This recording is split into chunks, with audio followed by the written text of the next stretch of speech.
Welcome to episode 67 of Fascinating, a Star Trek podcast, The Empath. In this week's episode, Kirk, Spock and McCoy find themselves imprisoned on an alien world playing secondary roles in an intergalactic test of character. When McCoy's life hangs in the balance, can Kirk and Spock persuade their captors to intervene, or must they rely on the subject passing her test? Will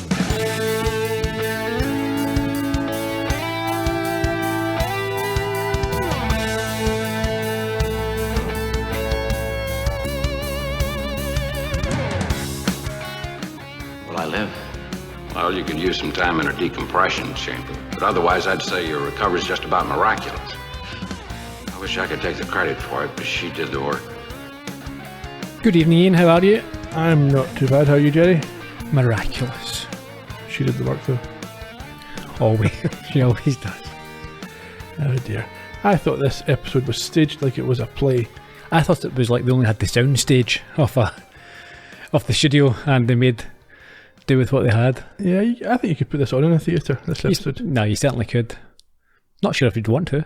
Well, some people like it. It's not that unpopular. Yeah, it's decent. It's fine. Did you think so? I wasn't a huge fan. Not a huge fan. It was, as I said, decent. Fine. In one dark room, it could go either way. Mm. It could be a classic or it could be a clunker. They tried some things, maybe they were forced to, that worked quite well. But on the other hand, sometimes you get the feeling that it's a little bit pretentious. It seems like one of those ones where they've gone over schedule on the previous 2 weeks. They've only got 5 days to film. They're like, okay, we'll do it all in one room. Mm-hmm. Get the director and the 5 cast members together and we'll just wrap really quickly. Yeah. I don't know. Maybe that's not how it went. Talking about wrapping really quickly. Shall we get into it? Let's crack on. Okay, start with the captain's log. 5121.5. It's a very, very long data dump type captain's log to open the episode. You need to be listening right from the start. Go for it. So they're orbiting the second planet in the Minarian star system, but there's issues with the star. It's going nova soon, and they've put a research station on this planet to keep track of things. It's now in a critical period, and the Enterprise has been ordered to evacuate the station before the planet becomes uninhabitable. However, they can't contact the crew on the planet. I feel like we've had a lot of this recently. Planets and stars and suns going nova, whatever it is. We had at least the one previous one, didn't we? Yeah. Also, some of the guest stars this week and their attitude seemed quite familiar. Oh yes. Alright, we'll get to that. We will. So we head down to the research station. Yes, Spock finds that there's a layer of dust on all the instruments, suggesting nobody's been about recently. Before we get to that, come on, who's there? Spock. And who else? Kirk. And who else? McCoy. The 3 top guys. Yeah. The 3 main ones, the 3 good ones. The guys they can't afford to do without. The fans' favourite. The ones that don't require additional wages. They're inside this dome station to see what is going on. And as you say, the place is covered in dust, but they do find a tape which they hope will tell them something. They do, but before they can watch this tape, we get Scotty on comms reporting there's a giant solar flare coming their way. 3.51 on the Ritter scale. The Ritter? Not the Richter. No, that'd be earthquakes. Is it the John Ritter scale? Yes. How funny it is. They play it on the piano to show how dangerous it is. It's well, yeah. Are you a fan of John Ritter? I think Rutter, maybe. I'm thinking of. Are you? I don't know. Okay. I have no idea. Anyway, let's move on. Spock estimates that the solar flare's no problem. It'll pass in 74.1 hours. Yeah, but Kirk's a bit more worried. He orders them to get out of there. The Enterprise. Well, the ship is more at risk than the people on the planet, I think, is what we establish here. Yeah, they think that the atmosphere will protect them. Yes. I'm not sure if I'd be putting such trust in something I don't really know an awful lot about. Yeah, the atmosphere could ignite. Could be a hole in it. Yeah. Spock then plays the tape of what happened 3 months earlier. Yes, we see Link and Ozabi. Lincoln Levinson. Ozabi. Okay, it's one for the Columbo fans here. Yeah. These guys are complaining about being there and then quoting Bible verses at each other. And then we have a rumble from above and the chaps, they hold their ears and try to block out that high-pitched noise before they vanish with a pop. Yes, and then that same noise is heard once again, but for the last time in the episode.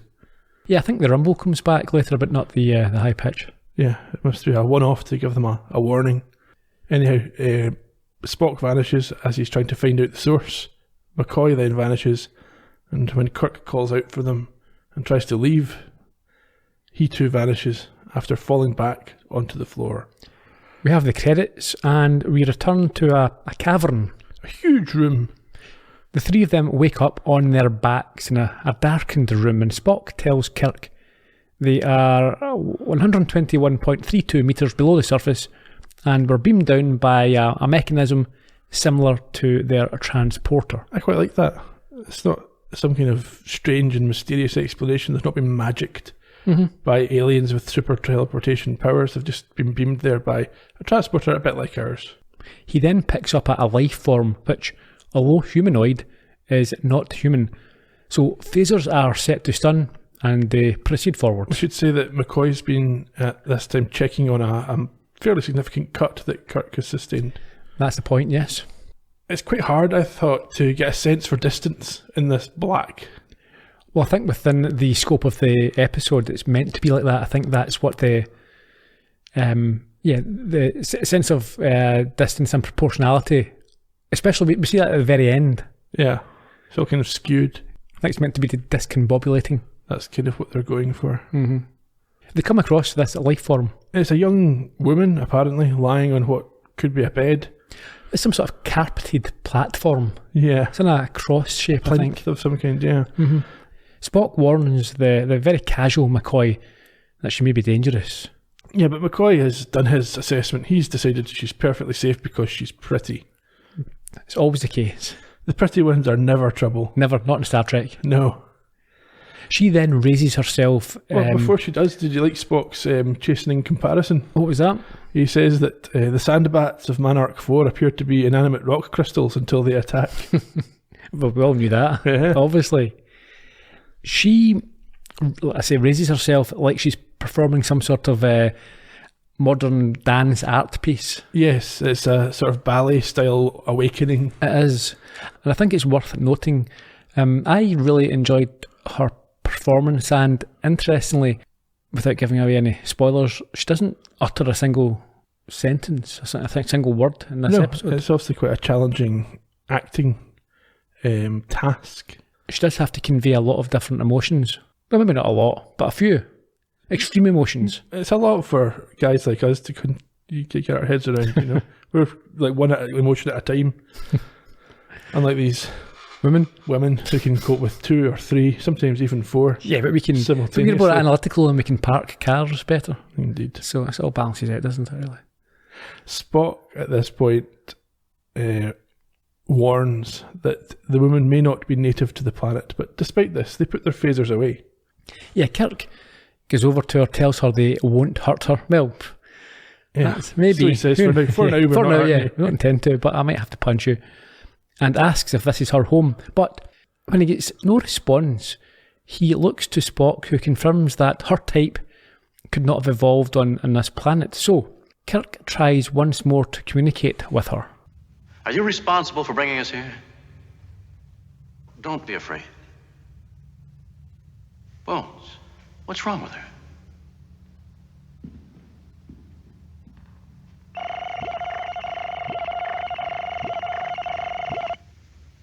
She's a mute, Jim.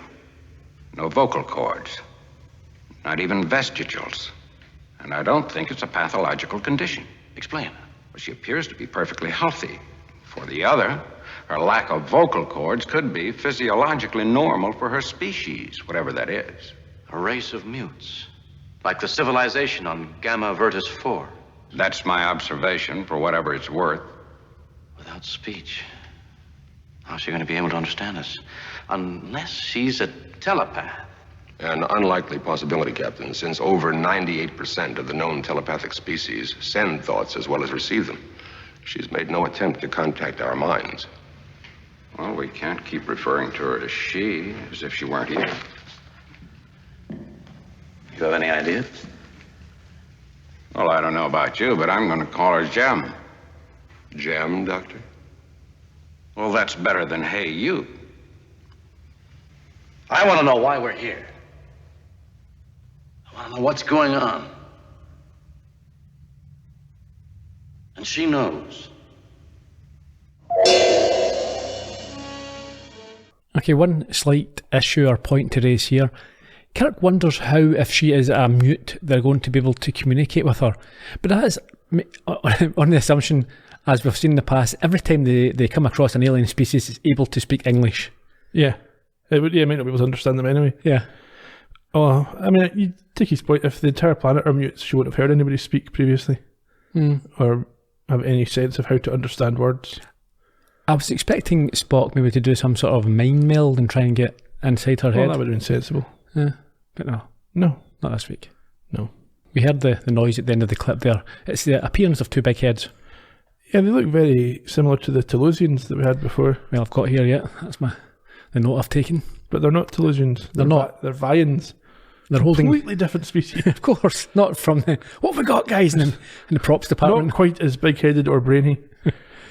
They're holding some sort of devices, and they tell Kirk that they know who they are and explain, as you said, that they're Vians and warn them not to interfere. Kirk keeps trying to talk to them, so they put him in a force field and wander off towards the girl. He gets back up and pulls his phaser. Kirk wants to know what their plans are. Yeah, but all the Vians say is, do not delay us, before they zap him onto his back when he tries to speak again. He gets back up, pulls his phaser and insists that they come in peace, and mentions their prime directive, which prohibits interference. If the Vians do know them, they know that isn't always adhered to. I like the way you said that. He pulls his phaser and says, we come in peace. Yeah. Whether you like it or not. You will accept our peace. What do they do at this point? They put a force field around the three of them. Yeah, they vanish their phasers first and trap them all in this beam of multicoloured light. We see this force field a few times in the episode. Now, I have got, as you know, I'm no Star Trek expert and I've not seen the movies, but for some reason, that multicoloured light, I'm thinking, is it it looks like the cover of one of the movies. Am I right in thinking that? There's one with... maybe Star Trek 5, it's a little bit like that, but... There's something you have seen this effect before. Have I? In Is There in Truth No Beauty? Right. It was the Medusans. Is it Medusan? Yeah, I think it is. The ambassador, that's how they represented him, the one that you can't look at. Ah, right, okay. In any case, they struggle inside this force field where the two Vians use their device to inspect Jem, and at the same time they inform the guys that this force field draws its energy from their bodies and it'll get stronger the more they resist. I think Harry Potter stole that idea in the first book. There's the plant that strangles you if you resist. Yeah. The Vians seem to get what they wanted from Jem and disappear as abruptly as they came along with the force field. Yep, so Kirk sends Spock off to look for other exits while McCoy talks to Kirk about his health. He says he's okay, not to worry, but he wonders if they hurt Jem. He lifts her up, and when she notices this cut on his head, what does she do? She touches it, and it kind of disappears and then reappears on her head instead, and then vanishes completely. That's quite a trick. Yeah. Kirk notes that the pain from the wound is gone as well, and McCoy says the wound is completely healed. It does, however, seem to physically drain her, doing this. It does. It gives McCoy a bit of a hint as to her capabilities as well. I've not watched it for a long time. Did E.T. not do something similar? I don't remember. I've only seen it once. Really? Once? Yeah, I didn't like it. Did you not? More of a Mac and Me fan? I loved Mac and Me and the Pepsi placement. Do you know what I watched last night with the kids? I was looking for something to fire on Netflix, and it was The Little Rascals. Right. The 2014 version. I think it originally goes back to maybe the 30s and 40s TV shows, and then they made numerous different... I always get mixed up between that and the Rick Moranis / Ed O'Neill feature, Little Giants, where they're building the American football team for the town, and then Rick Moranis builds one of Misfits. Right. It's a bit like Mighty Ducks. But yeah, not seen it. Yeah. Worth a watch? Yeah, once. Okay, not on my own. That'd be odd. It's a kids' film. You can get the kids to watch it. Anyway, where were we? In a dark room, no doubt. Yes, McCoy reckons that this means Jem is an empath. Yes, he explains that her nervous system is so sensitive that she can feel their physical and emotional reactions. Yeah, Spock doesn't have any interest in this, though. He wants to talk about toys. Does he? Okay, but, well, we should mention that Kirk, he thanks her with obvious and genuine sincerity. Yes. So Spock's found a collection of what he calls electronically sophisticated objects. Yeah, and doesn't understand why his tricorder previously failed to detect them. That's another example of Spock and his tricorder misreading the surroundings. Or not understanding that they aren't in the same place they were in before. Just because it's dark and has the same bed in it, doesn't mean it's the same place. Never assume. Never assume. Anyhow, Kirk decides they should all go and look and insists that Jem accompany them. So we head to the device room. What are we calling all these different areas? It's not very... I call this the lab, I think. Right, okay. Is this where they get the... No, maybe not. This is a different place. I think so. Oh, I don't know. They walk through a corridor with a number of beams. And when I say beams, I don't mean laser beams, I mean... Yeah, we come back to this place though later. This is where they do the experiments. Is it? I think so. Okay. So let's call it the lab. Right. It holds, it looks like computers and other instruments, which, yeah, Spock enjoys. But Kirk finds some glass tubes containing more concerning items. Very concerning. They contain the two researchers, the two scientists. Yes, and they are dead. And they also seem to be in the same positions they were in when they vanished off the tape. Yeah. They're labelled as subjects. They are. And more concerning still, there are 3 more tubes. Yes, also labelled.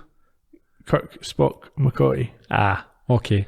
A Vian then appears and tells them that there are some more tests that need to be done, but Kirk is obviously in no mood and notes that they have seen the results of their experiments on their men. Yes, he then gives a speech about the sun going nova and all the associated things, which gives Spock an opportunity. To do what? He nerve pinches one of the Vians. Oh, there's only one there, I think. Yeah. And steals his powerful device. They then head off in the direction of the passage to the surface. But we see that another Vian has appeared behind them, and they watch them go off. They're clearly not displeased with what's happening. Well, you can see, the guy wasn't knocked out by Spock's nerve pinch at all. He was pretending. Yeah. So they find themselves outside in a very wind-swept environment, and Kirk unsuccessfully tries to communicate with the Enterprise. Unsurprisingly. It's quite far away because of the solar flare for at least 72 hours. You may as well give it a shot, mind you. Spock tells them that the research station is 6 kilometres away, and so they set off. Yes, they're running, but Jem's not very good at it. She's struggling. And a few of them, there's these rocks that I think McCoy, he falls over one as well. Yeah, he's not very good at avoiding rocks. No. At this point, Spock says the station's just ahead, and McCoy spots a welcome sight. What's that? It's a waving, smiling Scotty standing just outside the station. You see, the Vians, for being apparently so sort of smart and whatever they're up to, the whole smiling thing's a giveaway straight away. Well, listen, are the Vians projecting this, or is it just a mirage like they decide it is? Anyway, they stumble on, trying to get to Scotty, but Jem falls over again and Kirk stops to help her. Now, is this the point where Kirk spots the two Vians up in the rocks? It is. And he runs towards them. I'm not sure why. Because he's confused, I guess. Yeah. Or angry. In any case, they use their weapon to slow him down until he drops to the ground. And I think they marvel at the human instinct for survival. They do. At this point, Scotty and the search team disappear, which confuses McCoy greatly. But Spock remarks that he doubts they were ever actually there. Yeah, he says it was a mirage. I suppose it could be a naturally occurring mirage, or it could be a false image presented by the Vians. Yeah, I'm not sure what the actual definition of mirage is. Yeah, I think they would both qualify. Okay, we'll leave it at that.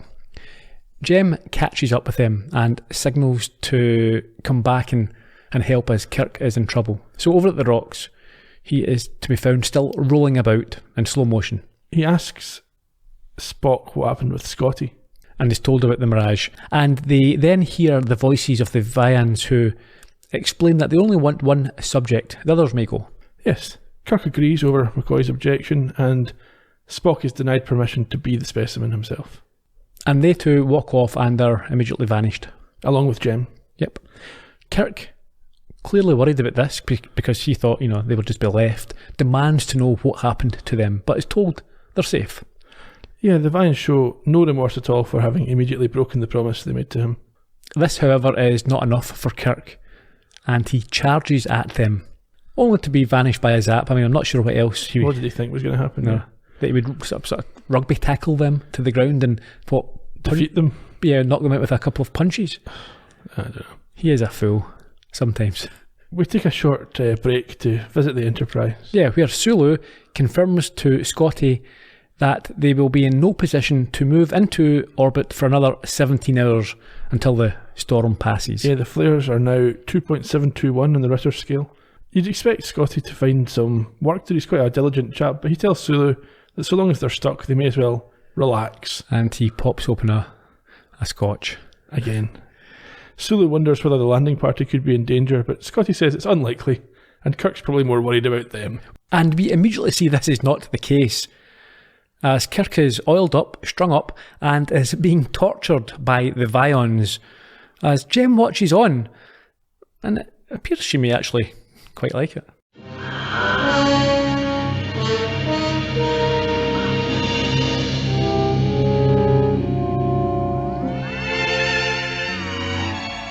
What is it you want to know? We seek no information as you mean. Your civilization is yet too immature to have knowledge of value to us. You don't need any knowledge from us, yet you're willing to kill for it. Is that what happened to Link and Osama? We did not kill them. Their own fears killed them. Well, what did you expect from them? And what do you want from me? We've already observed the intensity of your passions, engaged your capacity to love others. Now we want you to reveal to us your courage and strength of will. Why? What is it you hope to prove? If my death is to have any meaning, at least tell me what I'm dying for. If you live, you will have your answer.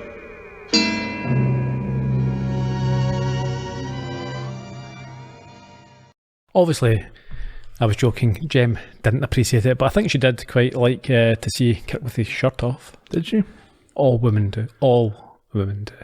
It's a contractual requirement. In the area with the platform and the bed thing, McCoy and Spock are bickering over a passageway that seems to have disappeared. Yeah, before Kirk and Jem reappear in a flash, and Spock and McCoy are held in the force field. McCoy shouts out to Kirk and Jem tries to heal him but recoils at the pain. This causes McCoy to shout out that she shouldn't be afraid to help him. So she returns to the semi-conscious Kirk whose hands and arms are raw from being restrained. And she caresses his face and then holds his hands. She then collapses with, I presume, the pain, and the force field holding McCoy and Spock vanishes. Along with his injuries. Yes, McCoy tells Kirk to stay where he is while he goes to check on Jem. Yeah, McCoy advises him that she's a totally functional empath whose nervous system connected with his. And Spock, he has a bit of a leap here when he says that she seemed to fear death initially and only continued on McCoy's plea. That's a bit of a leap, isn't it? Yeah. Kirk has said that he felt her weaken during the process. McCoy suggests that she didn't know Kirk well enough to sacrifice herself for him at that lots point. Of question marks down here. That's a massive leap. Massive leap, and also he's saying that obviously anyone who does know Kirk well would for sure sacrifice himself. She didn't know him long enough. A couple more hours. Yeah, and then she'd have been won over. And a surprised Kirk asks if this act of hers could have killed her herself. Yeah, he thinks... Well, he makes up an answer basically because he's got no information. Yeah, something to do with a survival instinct or something. Yeah, he says it's possible, but she would have saved herself. Kirk sits up, but he's still weak and can't remember much about what happened to him other than the Vians wanted to know something. McCoy says that Kirk has all the symptoms of the bends due to nitrogen bubbles in his blood, but he can't explain how this has happened. I don't think it's ever explained, is it? No.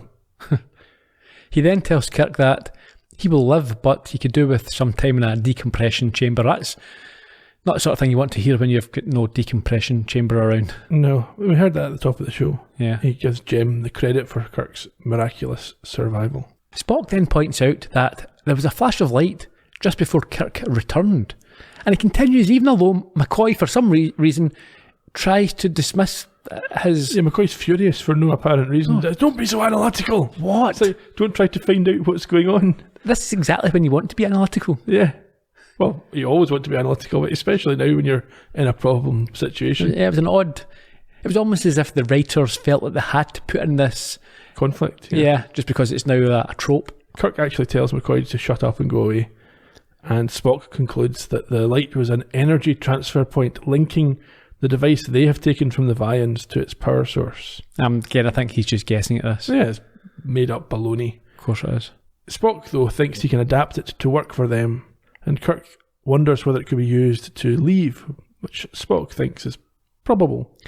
The Vians appear again and ask Kirk, as captain, if he is responsible for the lives of his crew, to which he nervously confirms to be the case. It's like, why are you asking? Yeah. I mean, you would sacrifice your own life for your crew, would you? Well, in certain circumstances. Technically, I mean, it all depends. They want one guy to cooperate with them, but Kirk says none of them will help.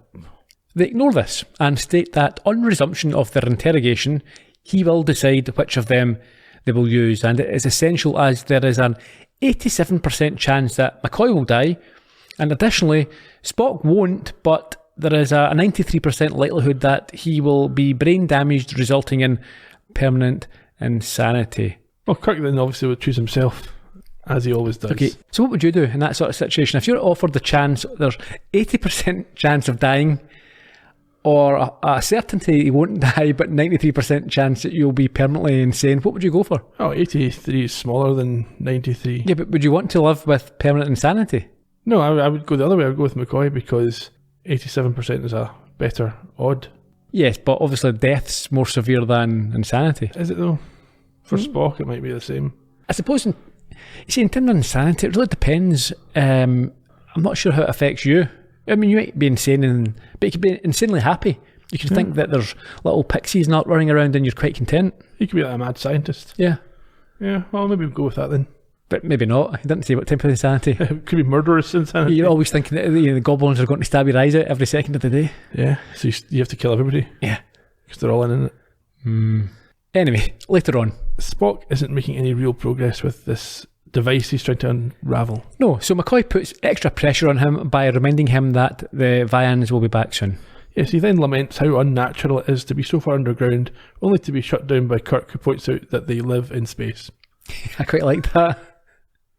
And we have a nice line from McCoy here as well.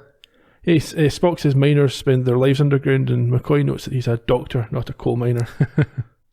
Surprised that they still remember coal mining in the 23rd century. Again, it's one of these references to the 1960s that... Yeah, or maybe up to the 80s. Sure. Spock says he's been recording his progress with the device into the tricorder so that if he goes off to be the victim of the torture chamber, McCoy and Kirk will have enough information to get it working. I don't understand this. So firstly, they've got a time limit. So perhaps rather than spending your time recording what you know, just spend that time trying to work out a solution. I assumed it was a passive recording, that the tricorder was noting what he was working on. Okay, maybe, but if he hasn't got a solution at this point, how would his notes that well, maybe he's cracked it. It's just a case of the practical side of making it work. Right, okay. So he's left instructions.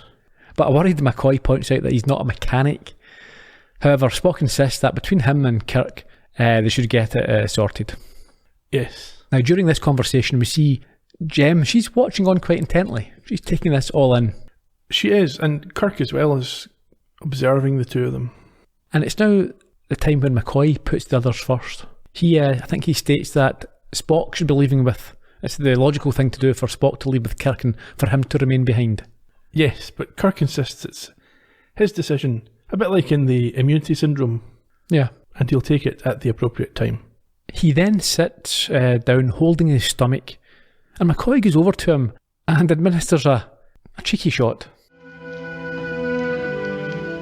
What is it? I don't need any... I'm still Chief Medical Officer in the Enterprise. I'll tell you what you need and when you need it.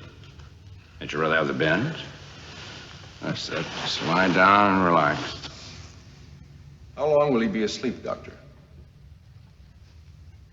Between the emotional strain and that attack of Ben's, he's in pretty bad shape. I'm not criticizing your action, Doctor. On the contrary, I'm quite grateful for it. The captain will be spared the strain of making so difficult a decision. You simplify the situation considerably. How? While the captain is asleep, I am in command. When the Vians return, I shall go with them. You mean if I hadn't given him that shot? Precisely. The choice would have been the captain's. Now, it is mine.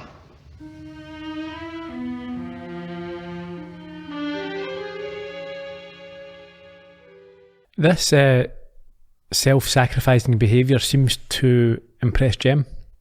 Yeah, she gives Spock a wee look at this stage, and McCoy curses his own stupidity. Yeah, then makes a ridiculous decision. Yeah, he attacks Spock. He does, gives him a knockout shot as well, just before the Vians return. It makes Spock really angry. It would do.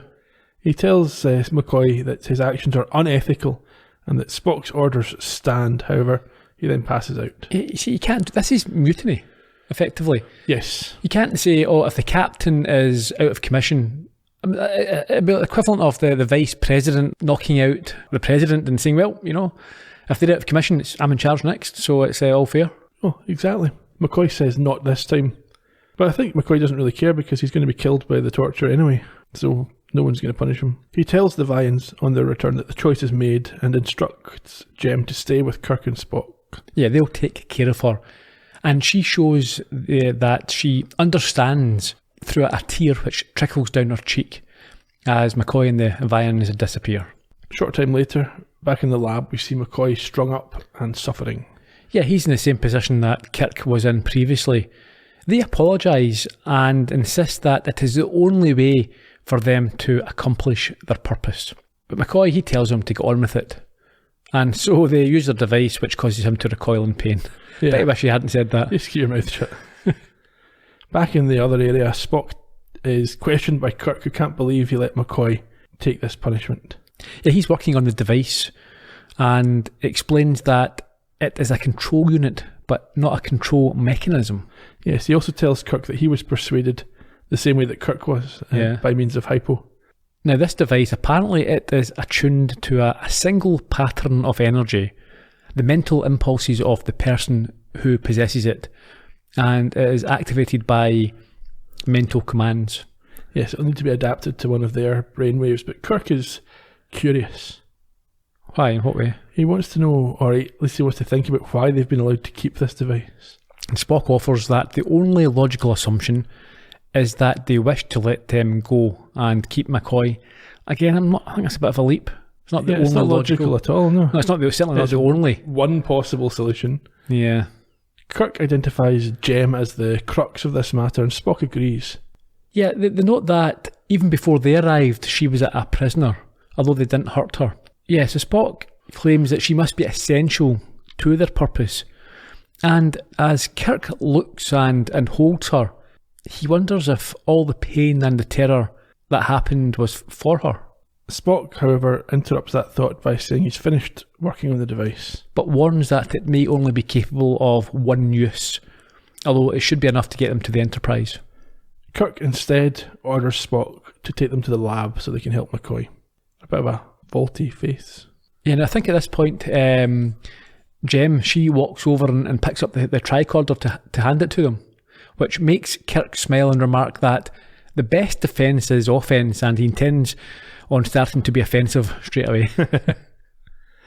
In the lab, they arrive to find McCoy alone, but still suspended on the cross. Yeah, he's sort of catatonic and physically damaged. Jem looks on in horror as they get him down, and Kirk notes his pulse is almost gone, while Spock confirms that he has severe heart and lung damage. McCoy tries to speak, but Kirk tells him not to, and Spock confirms that he's dying and there's nothing they can do about it. Kirk, however, tells Spock, "You're not a doctor." So he proves his point by scanning him again and revealing the myriad of internal injuries that he has. McCoy's like, oh, come on. It seems pretty comprehensive. Yeah. I mean, McCoy, in fairness, is able to agree with the prognosis through coughing and groans. Spock tells Kirk that he could go any time, which gets him a compliment on his bedside manner from McCoy. Yeah. Kirk ponders whether Jem could save McCoy and whether it would kill her instead. But we see her listening in. She's quite distressed, all of this. Yeah, Spock's uncertain. So Kirk decides to go and ask if she can help. However, at this, they are trapped in a force field, and the Vians appear with a warning that interference is not allowed. Let us help her to go to him. She must not be urged or forced to take action. All must proceed without interference. The purpose that brought us together. What purpose can all this serve except the fulfillment of some need of yours? We have but one need left in life, and that is to see the completion of the final moment of our test. Be patient. Patient. Our friend is dying. Perhaps. What purpose can be served by the death of our friend except to bring you pleasure? Surely beings as advanced as yourselves know that your star system will soon be extinct. Your sun will nova. We know. And you also know that the millions of inhabitants on its planets are doomed. That is why we are here. This arena of death that you have devised for your pleasure, will it prevent this catastrophe? No, it will not. But it may save Jem's planet. Of all the planets of Manara, we have the power to transport the inhabitants of only one to safety. If Jem's planet is the one that will be saved, we must make certain beyond any doubt whatsoever they are worthy of survival. How will the death of our friend serve this purpose? His death will not serve it. But her willingness to give her life for him will. You were her teachers. We were. What could she learn from us? Your will to survive. Your love of life. Your passion to know. They're recorded in her being. Her planet will be fortunate. Each of you was willing to give his life for the others. We must now find out whether that instinct has been transmitted to Jem. Spock is like, aha, I told you they did it all. They've been pulling the strings all along, and they're like, no. Yeah, they deny this, insisting that they only created the necessary circumstances. Well, that's pretty much causing it. Exactly. It allowed these people to reveal their qualities. Yeah, their actions were apparently spontaneous, and everything special in all species has been revealed by them, and their qualities worthy of a civilization that's going to survive. Who do they think they are to judge this? Exactly. Anyway. Very self-important, aren't they? Yeah. To their delight, Jem approaches McCoy and moves her hands over his body without quite touching him. Yeah, they all watch on as she does this and reflect that compassion for others is becoming part of her being. She absorbs his external damage, his bruises and his cuts, and tries to heal his internal injuries, but collapses away from him in agony. Spock at this point tells Kirk that McCoy is not solely dependent on Jem and that the Vians could save him. They confirm this, and so a forceful Kirk insists that they cannot let him die, but they respond by saying his death is unimportant and they must see if Jem's instinct for self-sacrifice has become stronger than that of self-preservation. Yes, Spock then urges Kirk not to fight the force field, to try being passive, but he's struggling with that. And I think at this time as well, we see that she gets up and goes over to tend to the coughing McCoy. Yes, but he brushes her aside and insists that she not sacrifice herself for him. Now, what you said there about Spock noting that emotions need to be quelled in order to not feed the force field, surely Spock would never have been trapped by this then, because as far as we're led to believe, he thinks analytically and without emotion. Well, you would have thought, but he's half human, and he's been quite annoyed for most of this episode. That's true, but he does easily manage to subdue what he's feeling, and he walks out behind the Vians and disarms them, which then allows Kirk to escape, and he threatens them with their own weapon. Yes, they try to persuade the Vians to save McCoy with Jem having at least offered her life, even though McCoy refused that offer. But they insist that Jem's instinct must be fully developed for the test to be completed. Fortunately, Kirk is able to go full shat with a speech that wins them over, calling them names and insulting their intellect. So what does he do? I think, is this before he hands over the weapons? Or, he hands over the weapons and makes this speech. During this speech, yes. He says that if that's what they need, they can have the 4 lives. It's nice of him to include Jem there. And Spock, yeah. Yeah, well, I mean, they're under his control, but Jem's not. No. Is this Jem from Jem and the Holograms? The what? Do you remember that cartoon? It was a band. Nope. I remember Jamie and his magic torch. I don't know what you're talking about. Do you not? Is that just one of your friends? Let's move on. Anyhow, yes. Ultimately, Kirk is able to persuade the Vians to save McCoy, and McCoy is then healed. So the Vians pick up Jem and take her away. Yeah, they say farewell before floating away into the darkness above, and that's what we talked about earlier on. It's The concept of space and yeah, the invisible escalator. exactly. Ropes, wires, a crane. We then get a slightly longer than usual scene on the bridge of the Enterprise to wrap things up. Yeah, we start with Kirk admitting to being in awe of the element of chance that out in space. Can I just say that this entire scene is problematic for me? It's very problematic. It doesn't make any sense. Okay, he says, what are the chances of being out in space and coming across Jem? But why are they come across people in species all the time that have got strange characteristics and abilities? Yeah, McCoy is awed by Jem's qualities herself, probably because she just saved his life. And he fancies her a bit. Yeah, and then Spock says that actually the Vians can eliminate chance because they've got that amount of power. Before Scotty, who wasn't there... No, he pipes up. I'm really annoyed at him.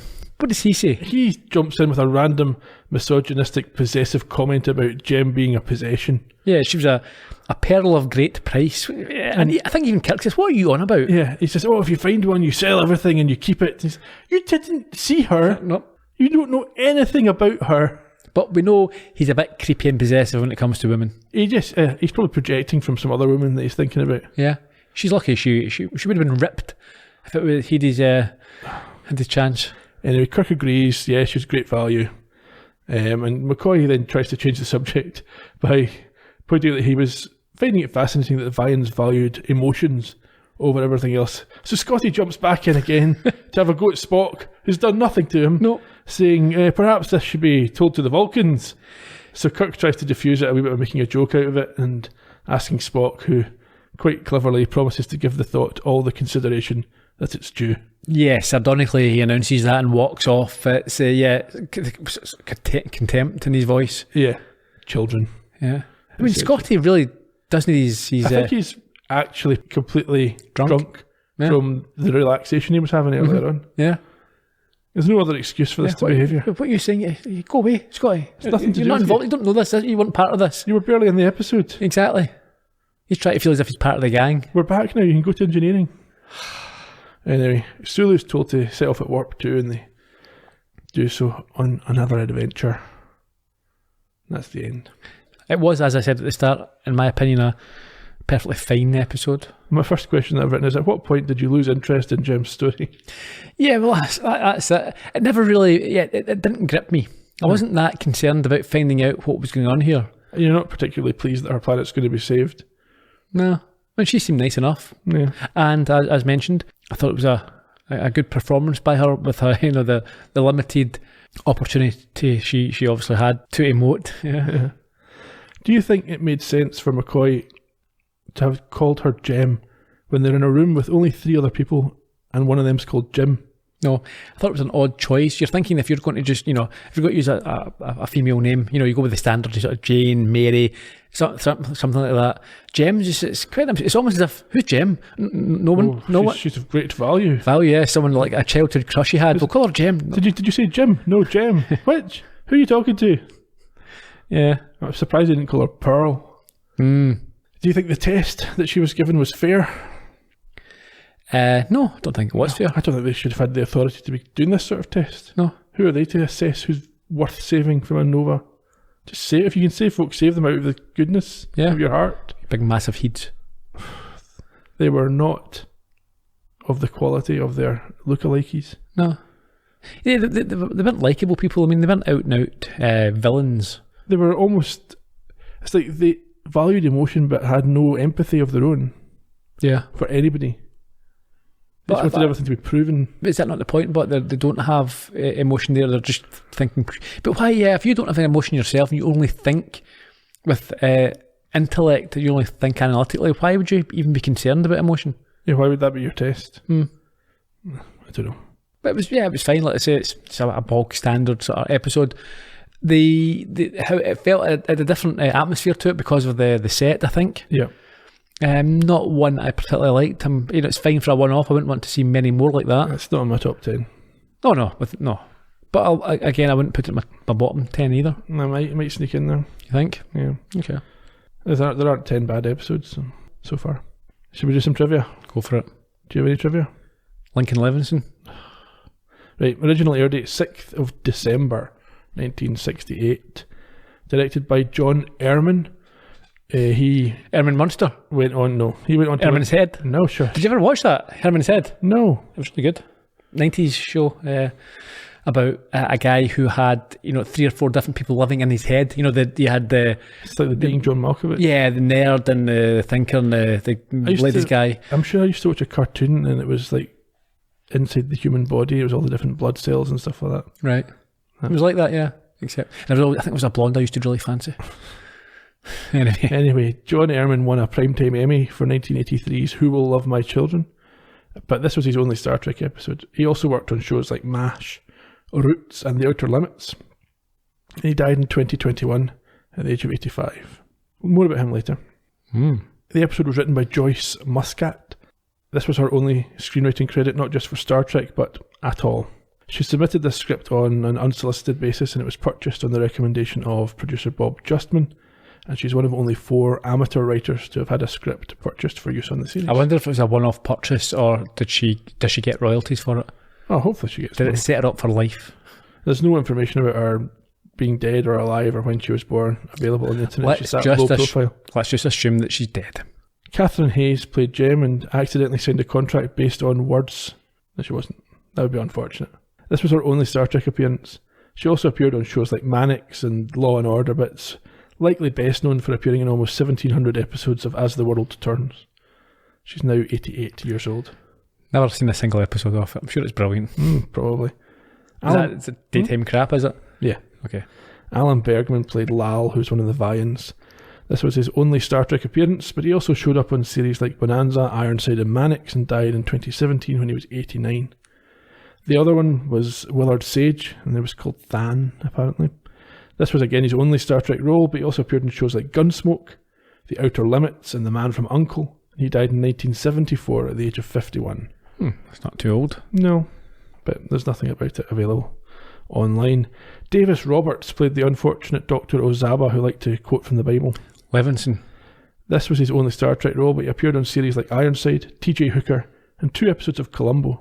Makes him a connection for this week. He was an uncredited policeman and candidate for crime, which seems to have had folk in every episode of this series. And he was Kramer in Publish or Perish. Not in Seinfeld. No. He was runner-up in the editions, I'm sure. Jason Wingreen played Dr. Link. This was his only Star Trek role, but he also showed up on series like Mission Impossible, Ironside, and 1 episode of Columbo, making it 2 connections for the week, albeit both in short and tragic roles. He was a policeman in Short Fuse.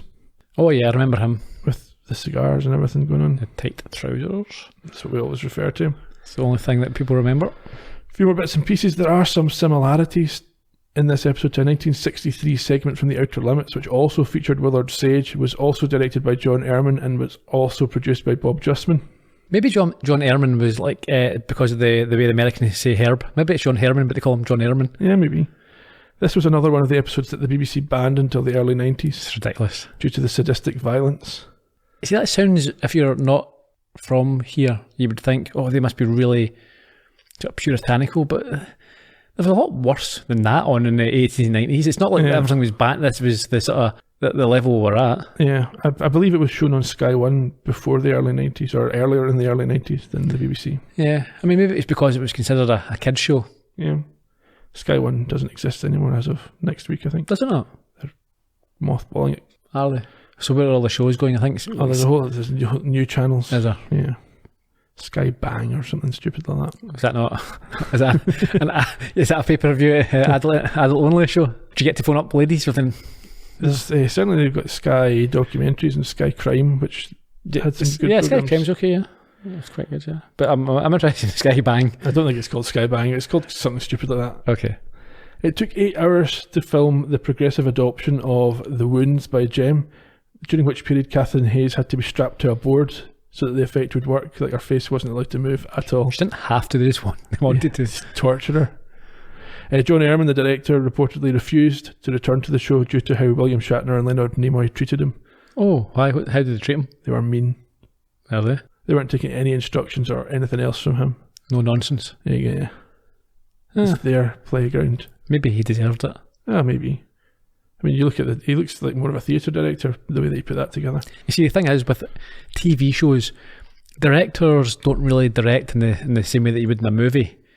Especially if it's a show that's been going for a number of years. Well, a lot with this one, it was just they needed someone who could get the scenes filmed in time. That's all you're doing. You're saying, right, cut, stop.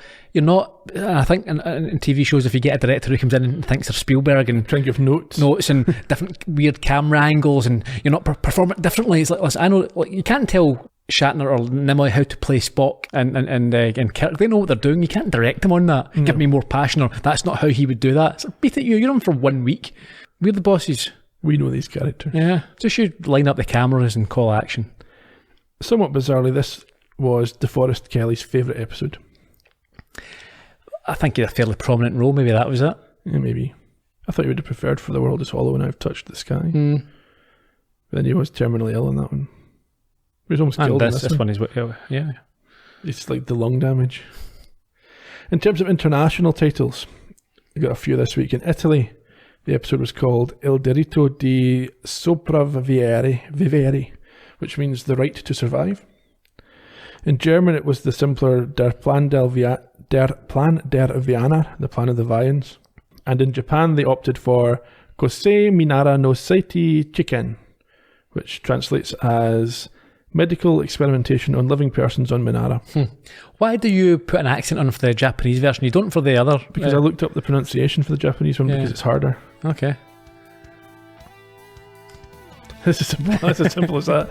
Next week, we've got the 13th episode of Season 3, Elan of Troyes. It says getting to the final dozen episodes of the series. A dirty dozen. In the meantime, until then, you can speak to us on social media. We're at Trek Podcast on Twitter, Instagram and Facebook. You can find the episodes on YouTube. And if you go to astartrekpodcast.com, you'll see a post for each and every show as we release them. Until next week. Cheerio. Bye-bye.